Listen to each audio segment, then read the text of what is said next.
As part of our series of video interviews, today we have an interesting guest, a prominent expert from Armenia, Nona Shahnazarian.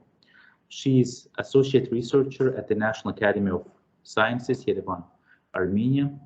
Nona has accumulated a rich experience of fieldwork in Russia, Armenia, Georgia, and Nagorno-Karabakh, and published mainly on the issues of gender, war, migration, and diaspora in the Caucasus.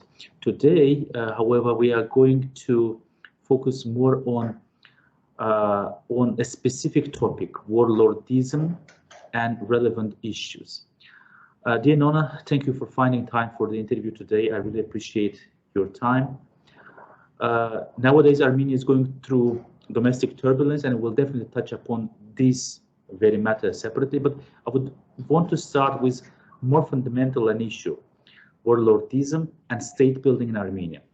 Sometimes they say the army or armed forces in Armenia appeared before the independent state. So how has warlordism affected the state building process in the post-Soviet Armenia, and what long-term consequences has this phenomenon had on Armenian politics? If you want, we can extend this issue a little bit more and speak about how this phenomenon in Armenia shaped the outcomes of both Karabakh wars. Hello, thank you for having me. Yes, that's a very interesting and fundamental question. And as an anthropologist, I have to say that warlordism is actually seen as a self-repairing, self-restoring mechanism in the time of vacuum of power.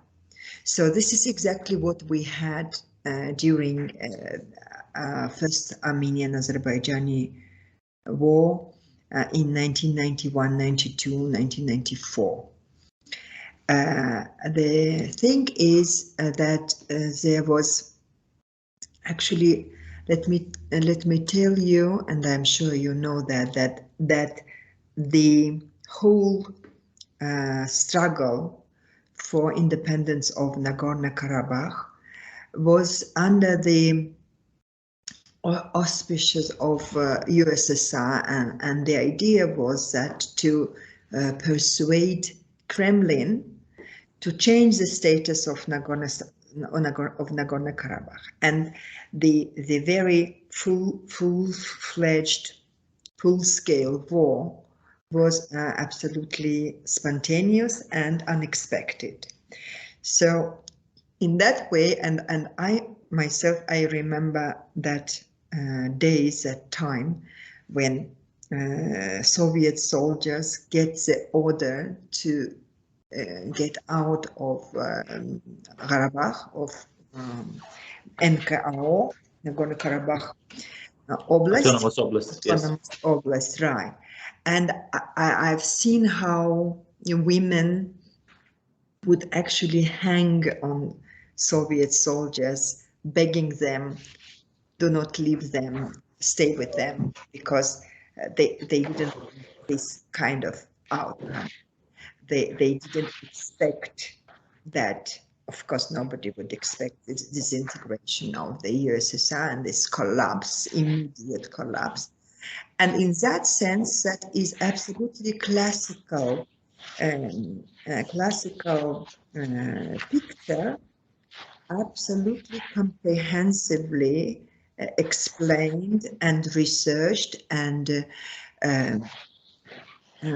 studied by political scientists, particularly by William Reno, who wrote on Sierra Leone, etc., and other African countries, and the idea is the same, that on the first stage, it is a coping mechanism with the situation of vacuum of power. And for Nagorno-Karabakh, I have to make this, I have to claim that warlordism had very negative effect, but also Warlordism as a mechanism, as an institute, had also very positive effect on state building, and I will try to explain what do I mean. The thing is that that we had, of course, some, I mean, in Nagorno-Karabakh, there were some Soviet institutions, and they actually the copycatting the previous institutions, but the situation was completely new, and these members of nomenclatura must show that the position they took, that their high position is that legitimate if they coin to this new struggle, new war, where everybody can pay with its own life, then it's okay. Otherwise, that was kind of this new social lift and this new field for that social lift. And the criteria for that lift was now completely, at that time, not now, completely different, because the whole situation was out of this Pax Sovietica and this affirmative action empire, Soviet Union, who gave many opportunities for all national republics to advance their elites, etc. So, and actually, this is what exactly happened. And these new leaders were actually potential warlords. So let me just make this short parallel and to say that we could see the signs of warlordism in Azerbaijan in first stages of the war, when Azerbaijan was kind of victorious. And actually that was a mighty pendant of war, and we could see that I forgot his name, Suret Husseinov, with all this, you know, I mean, armed groups, they at some point they gain some autonomy, and they can act separately. And this is what exactly happened. But the thing is, yes, you are sorry for interrupting you, dear Nona. No problem.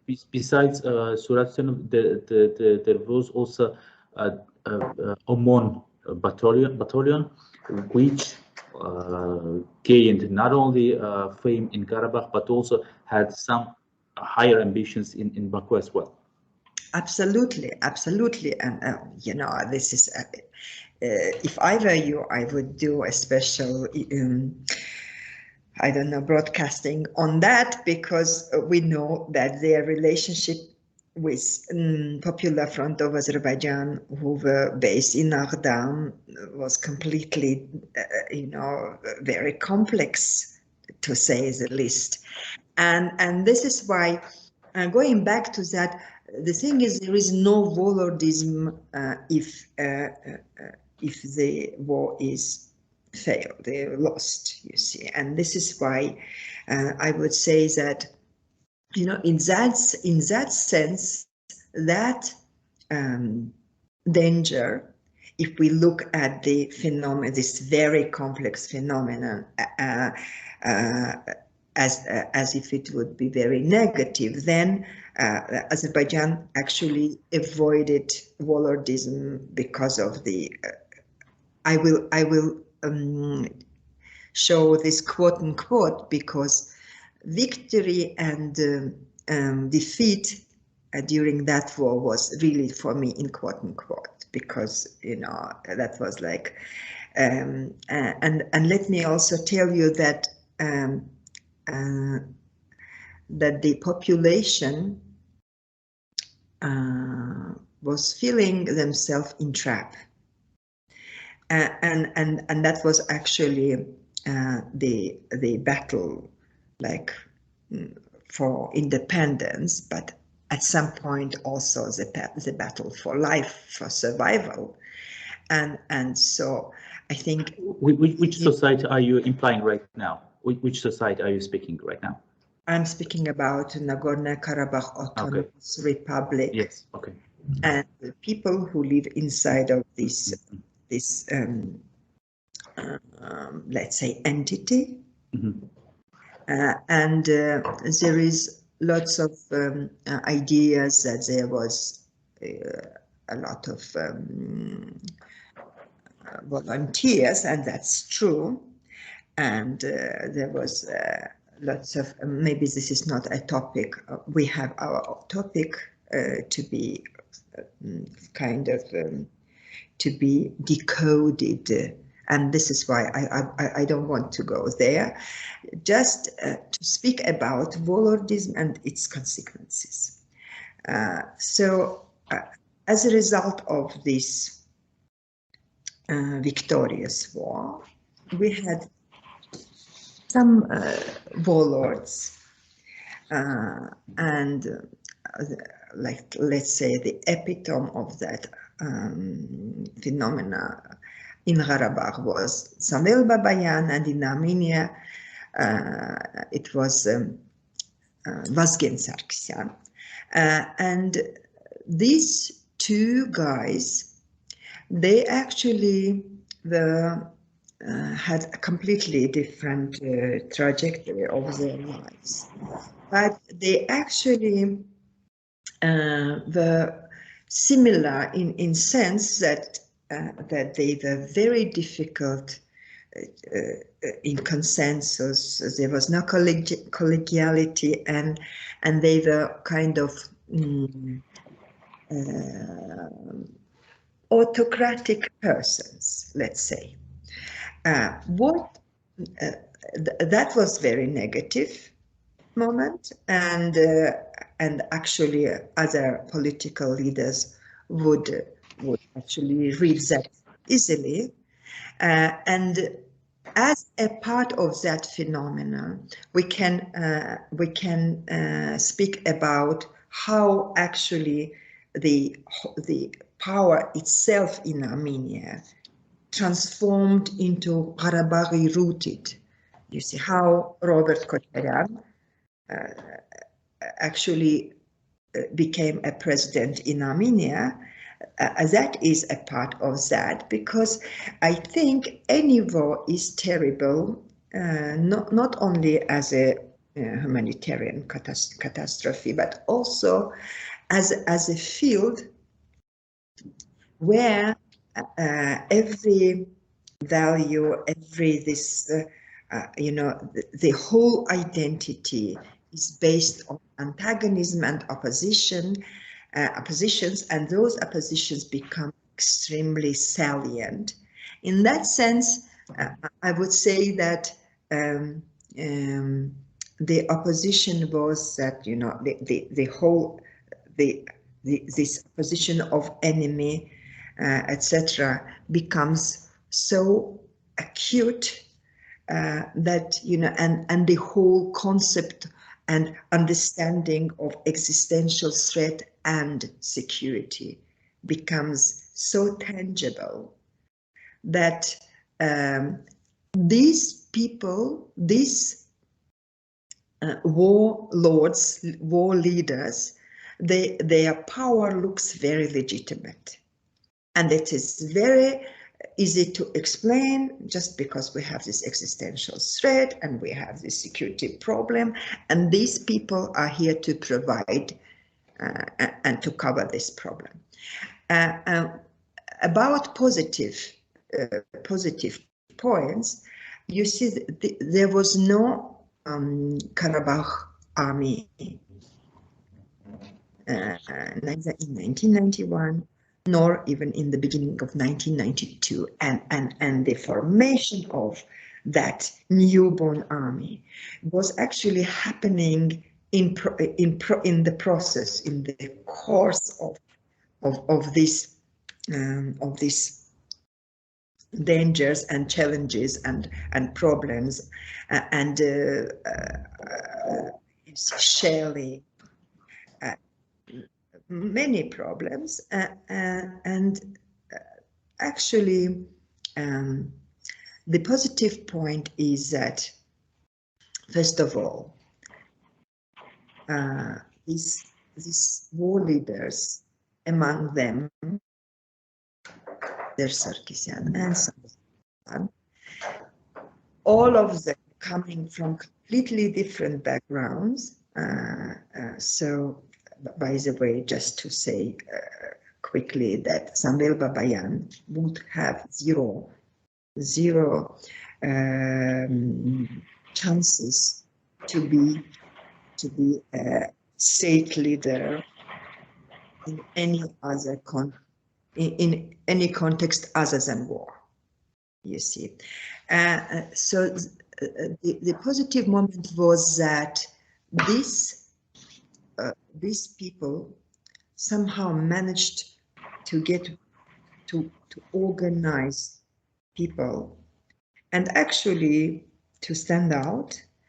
And later on, if we look at long-term perspective, we can see that they were so proficient and they were so effective that even during the war, they were, you know, I want to emphasize that there was no one shooting Karabakh citizen during the war, even if they did something terribly wrong for national interests. And this was a special policy that with much population, we can't afford that. So that was interesting moment. That was this is completely different approach to individual, to person's life than in Russia and other big, massive, big places, greater states. Plus, we go through the institutional buildings after 1994. Then we can see that the process of DDR, so-called DDR, demobilization, disarmament, and reintegration. This is a series of reforms or changes to normalize their society, to normal life after the war. And that process, let me tell you, was very successful because demobilization was kind of something immediate and really not much efforts should be done for demobilization, but disarmament was an extreme challenge. It was really difficult to explain young boys, young veterans that, you know, during the war we needed you to help state, to help this de facto state to defend ourselves. And now you have to say goodbye to the arms. But actually there was a series of methods and mechanisms and strategies, and that was done to my view absolutely greatly, absolutely good way. There is another series of reform called security sector reform, and that was about reforming this Silikis structures, this let's say police reform and law enforcement bodies mainly. Absolutely, absolutely, absolutely. And that part was also partly successful.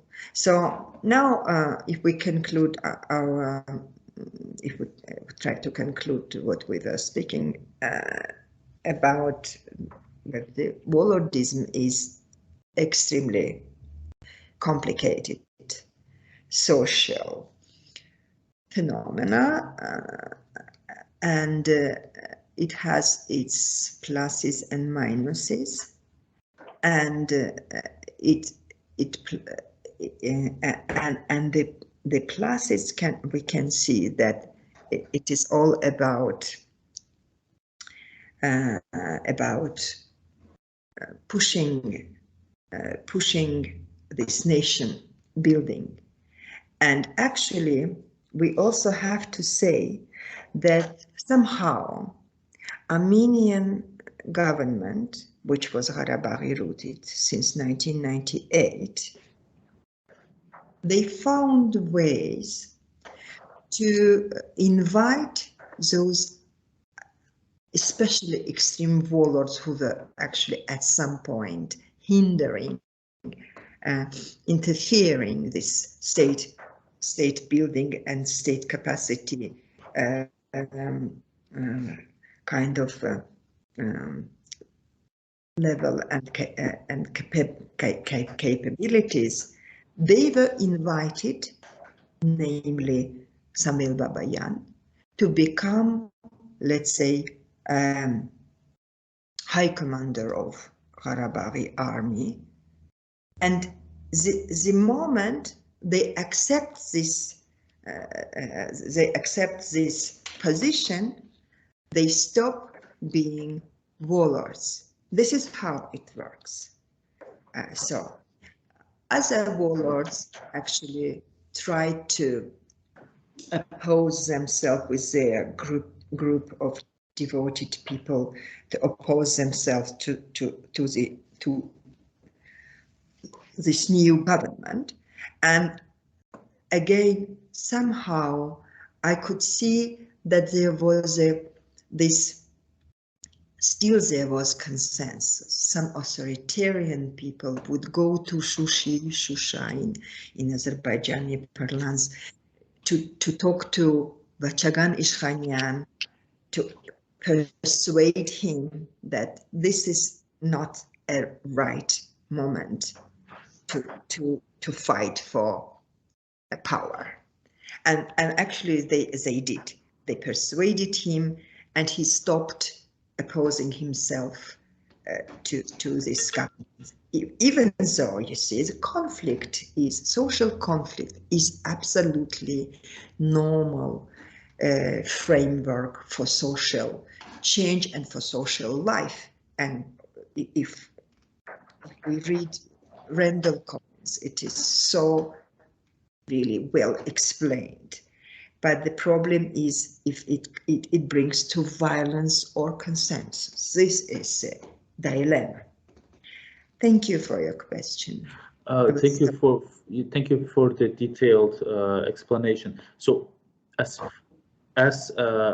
if I understand correctly from what you said, the military establishment in Armenia, plus in Nagorno-Karabakh in the 90s, pushed nation building processes and also strengthened the position of these warlords, the military elite inside Armenia and inside of Nagorno-Karabakh.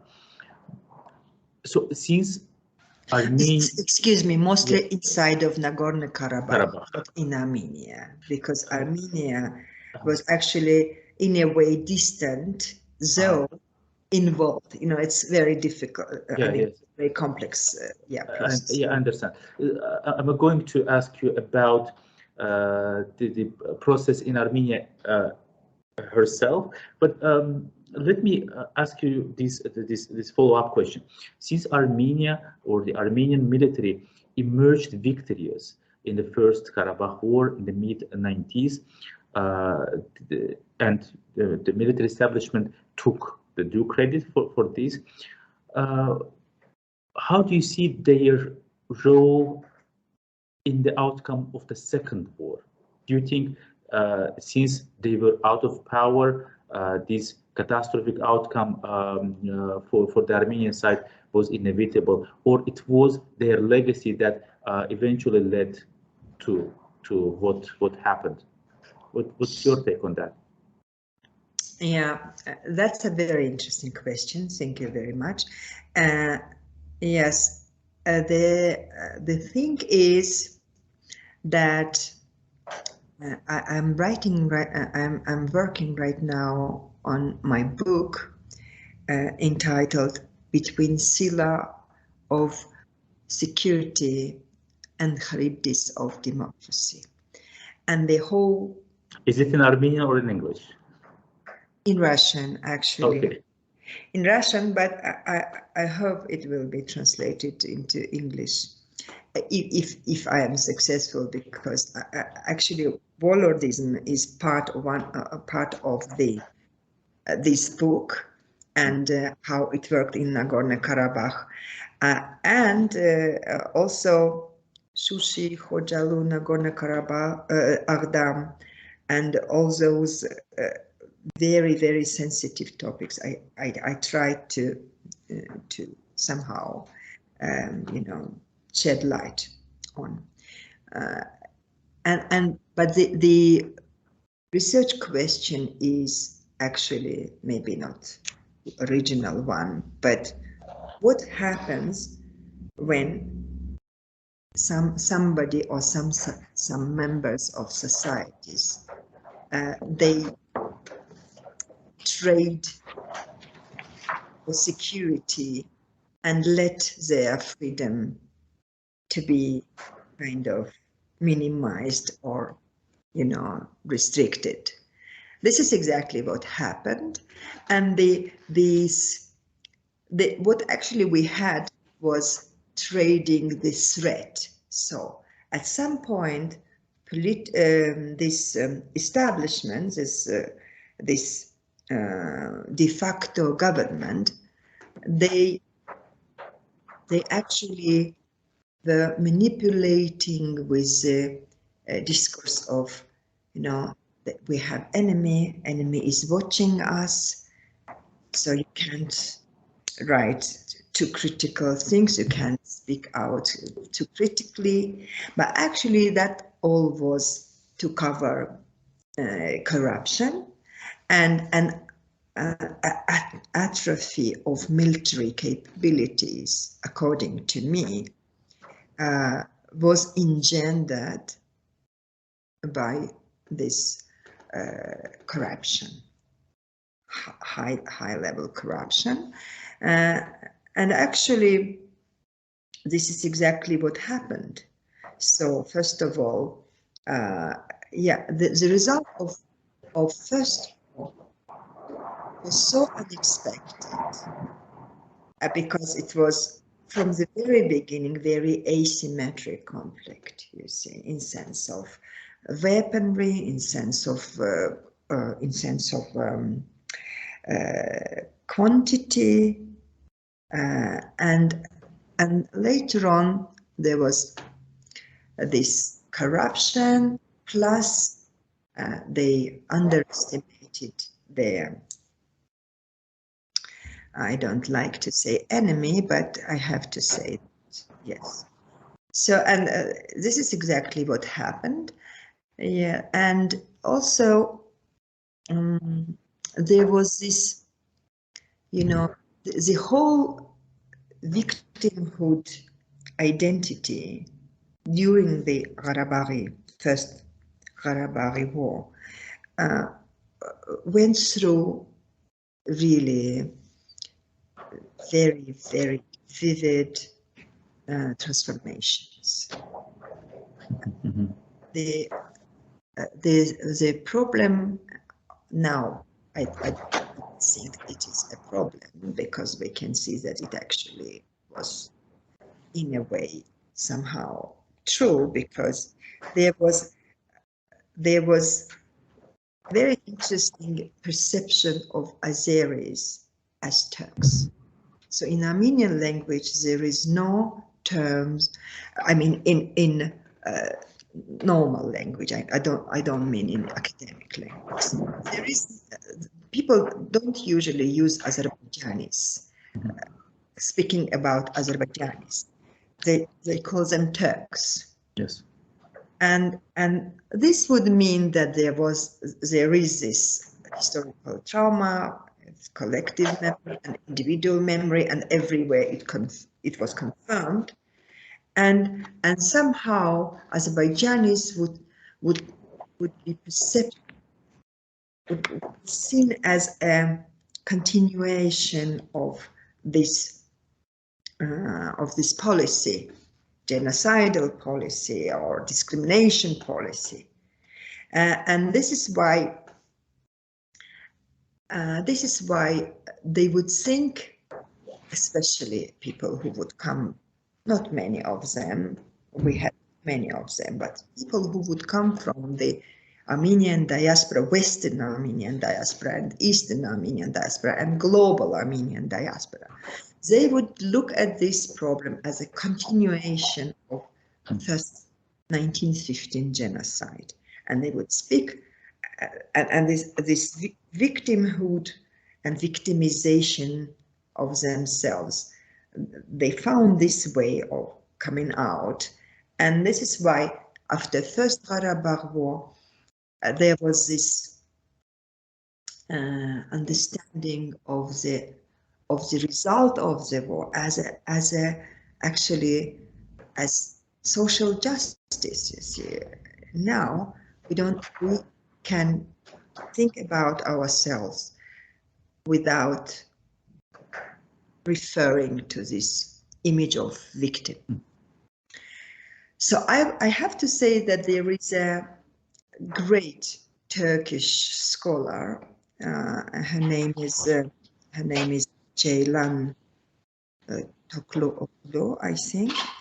I'm sorry if I'm incorrect her name, but I think Tokluoğlu. And she wrote. Yes, correct. Yes, Ceylan. Yeah, and she wrote a couple of great articles. She's a political scientist, speaking about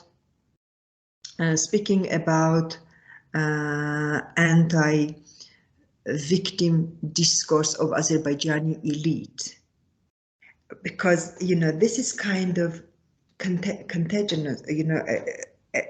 Azerbaijani elite got infected with this victimhood discourse, and they actually this was a huge state strategy to oppose to oppose counter-victimhood via Khojalı. What I mean to say that there is in global world, in the world as a global phenomenon, we can see that there is this politics of victimhood as a part of nation building, state building. You see, I don't know if I answered your question. Yes, while you were speaking, more and more interesting questions, and some of them being very, very provocative, popped up in my head. But I am very seduced to ask you more questions, but I will leave some of them for our next conversation in order to stick with our topic today. Absolutely. Since we, one of the questions I was going to ask you about was how the image of the enemy is being constructed in the Armenian society, and you answered it very comprehensively. So with your permission, I would go back to the to the phenomenon of warlordism in Armenia, because you extensively covered how these processes went in Nagorno-Karabakh. But of course, it had the spillover effect in Armenia herself.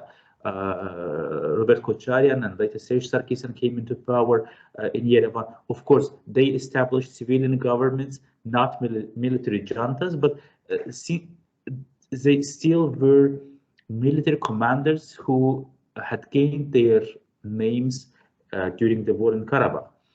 Plus, for many decades in Armenia, you still had these paramilitary groups, Yerpraka or Roma, as part of the Armenian society.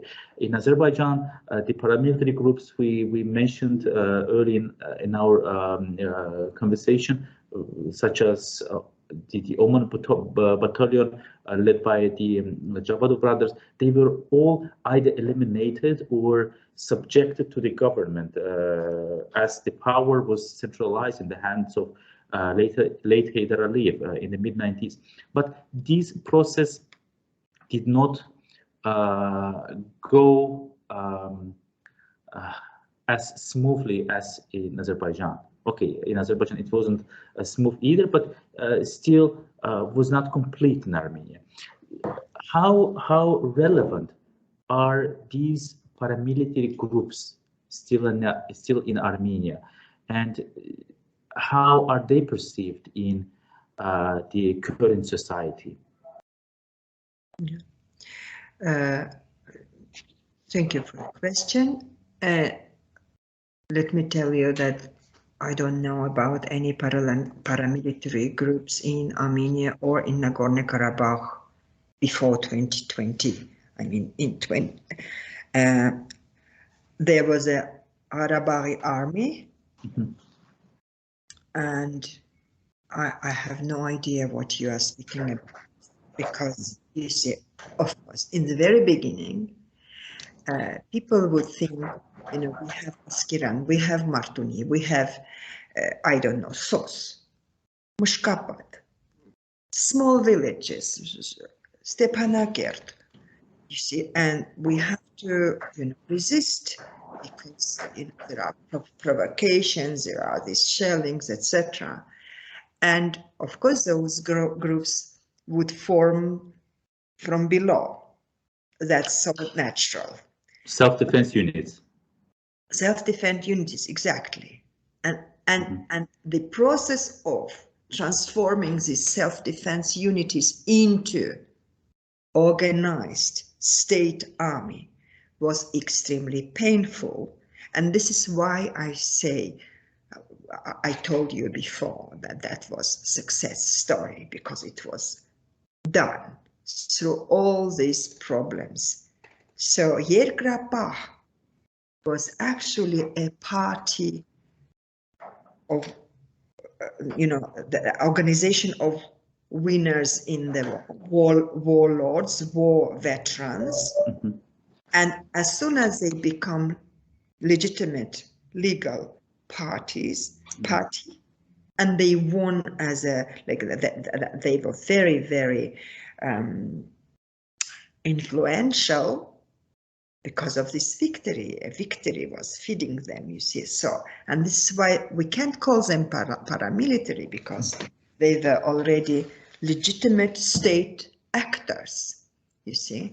So, and I'm sorry, but I actually, my answer to your previous question was so rudimentary. You were asking about the image of enemy in Armenia, and I don't know why. No, I can guess why. Maybe because of that, again, quote unquote, victory. But, you know, there was this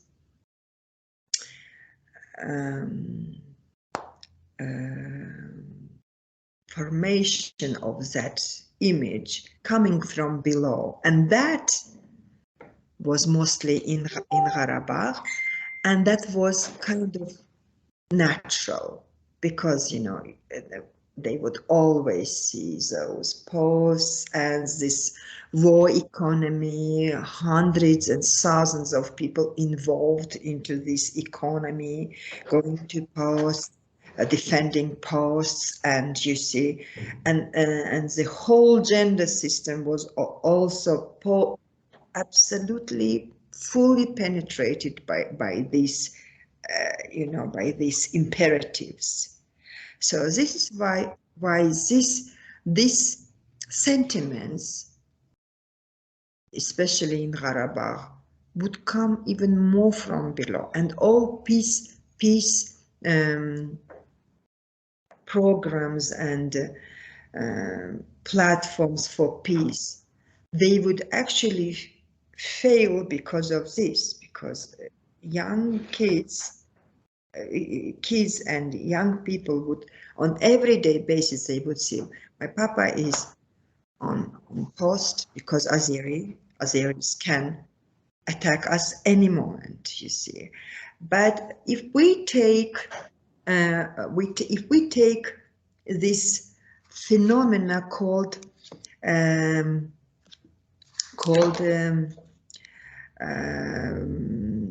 official history, or writing of official history, or producing official knowledge through official curriculum and textbooks, then I want to redirect you to delegate now my question.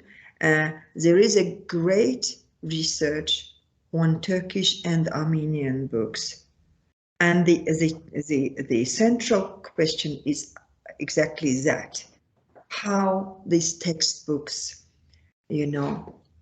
shape and reshape and negotiate the enemy and its images, and who become enemy at what point, and in what dehumanizing vocabulary they use to speak about them.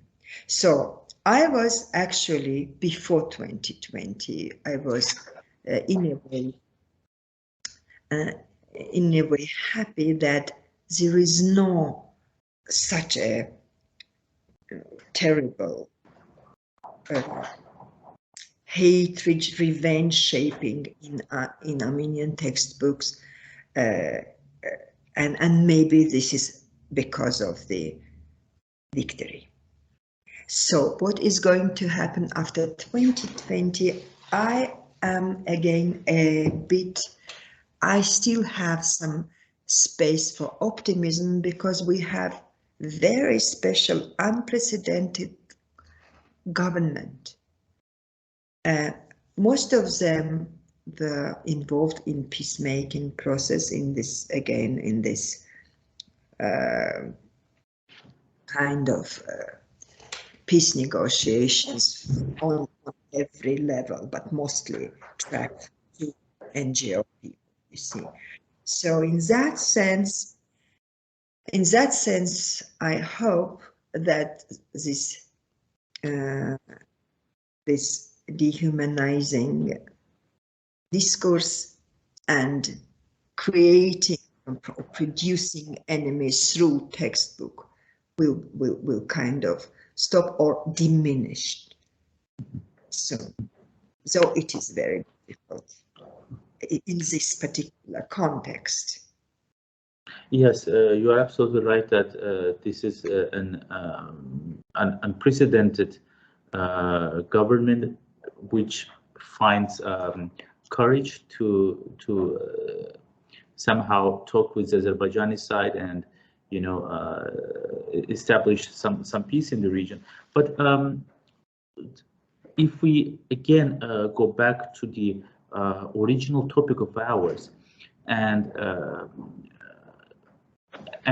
think about these former military figures who used to constitute the ruling elite, I'm sure most of them are kind of frustrated about the post-2020 status quo. How do they feed the revanchist narratives, and do you believe they have some real plan to regain control of what was lost in 2020, or do you think their train is already gone, as we say in this part of the world?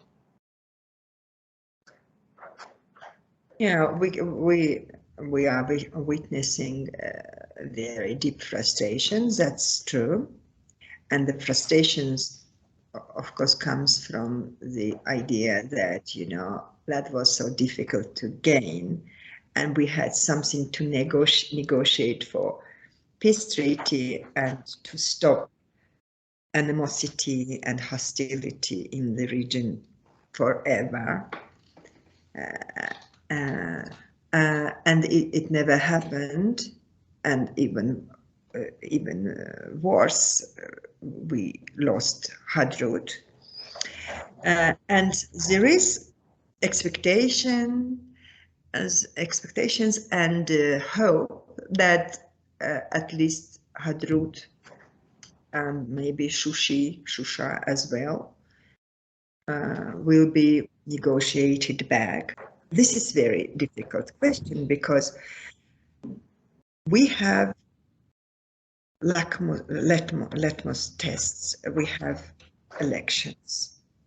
So during the elections, I was feeling very down because very pessimistic and frustrated, because I was like thinking Robert Kocharian as a president of Armenia, you know, as a candidate for presidency, it was actually impossible even to think about before 2021. But especially intellectuals in Armenia,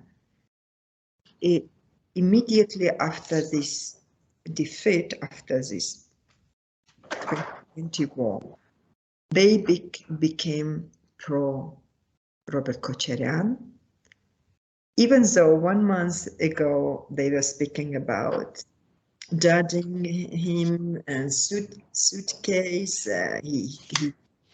He was an assassinator of 10 people during March 1st protests, etc. And I think what made me feel really very sad that again and again, thank you Azerbaijan, quote unquote, not thank you, of course, that even now in Ukraine and Russia, you see, what we have as a result of this was strong man culture. You see, in this highly technological world, we go back to something very demodern, strong man culture, you know. Strong man Robert Kocharian can come, talk to Putin, talk to this, talk to that, you know, and fix all our problems. Yeah, that doesn't work like that. But people, when they start thinking like that, this is terrible backlash to me. And I was absolutely shocked, but fortunately, at this point, at this moment, even, you know, people who had no education, and actually they took all toll of blockade, which is another kind of economic war, but it is also war, poverty, and all Armenians paid for this victory. They actually acted more rationally, and they, you know, it never happened. You see, Robert Kocharian was not elected. So right now, because all the social processes, they are still on, it's very difficult to talk about them. But my I have my own litmus tests, and according to them, to even today's protests, you see, there's not much people in the street, and they say most of them are paid, you see, just because the idea of war is not popular anymore. There are, of course, people, and many of them, especially in Karabakh, who still are suffering from post-traumatic stress. You know, there are some people who once, you know, meeting war, and they cannot take out the idea from themselves. You know, this is part of their identity, and we need specialists. I'm sure any war gives this kind of people and groups and communities. They, like, we know this Vietnam syndrome, we know this Afghan syndrome, Korean veterans, Americans. There are huge institutes in America. One of them in Los Angeles. I had part of my research over there, and this is all about biomedical literature. Can give you all knowledge on this. Karabakh syndrome, according to what I tried to scrutinize, to research, to study, is a little bit different, just because 100 of people who were part of this war, they had zero doubt in legitimacy of what they do. They had no problem with that. For them, even today and tomorrow and the day after tomorrow, they will think that this is just, and they lost or win just law. Yes. Thank you very much, Nona. I really don't want to end our conversation, but you know, considering the time limit, your schedule, I'll try to gradually finish it by asking the last question today. We touched upon several issues, but I would also love to learn how things are going inside of Nagorno-Karabakh, because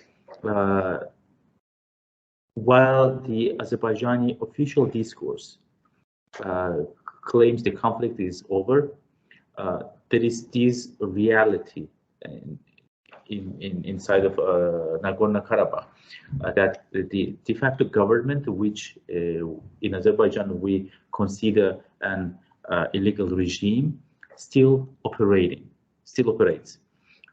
So what is the discourse? What are the narratives inside the Armenian community of Karabakh, especially after the latest developments between the Republic of Armenia and the Republic of Azerbaijan, the peace negotiations, Pashinyan's latest speeches, and do you also see these strongman phenomenon inside of Karabakh to return and to somehow resist the current developments?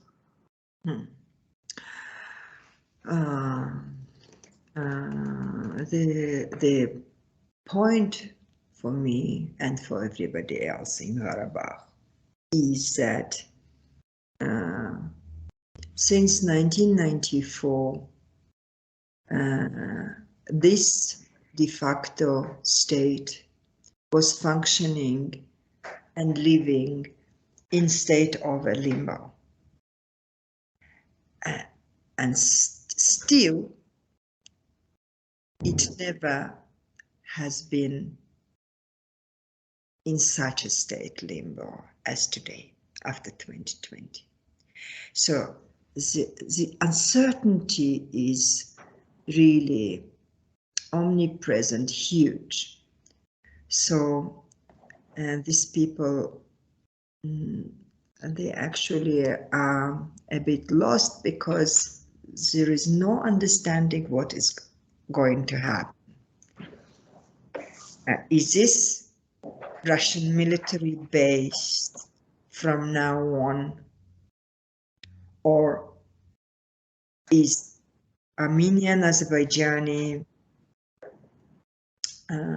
opposition or antagonism for Nagorno-Karabakh over, and now where Azeris are is Azerbaijan, and where Armenians are, it is like, you know, independent Armenian state.